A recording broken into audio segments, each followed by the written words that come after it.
Aš bibidėjau, aš bibidėjau.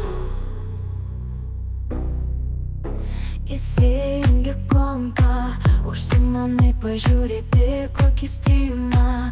Pastebi sponsorius gyvas, paklausi savęs, kas galėtų būt blogai. Nusprendė įsijungti Ruselį ir dėja pamatai tą patį šūdą. Supustas TFT ar dar daugiau rustas, iš karto gyvenimas pablogėja.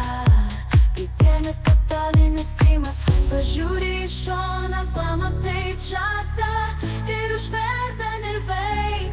Išlindo supistas panė su savo pėdų streamais.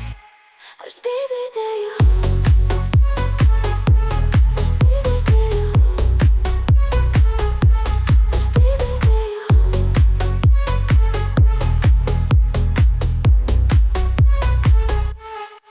Nu okei, pakeitė žaidimą, laukiam, kas tai bus. Lakavė ar tai Valorantas, pestachui vapšė, idėja tragedija, gal bent kokį prikolą iššaus.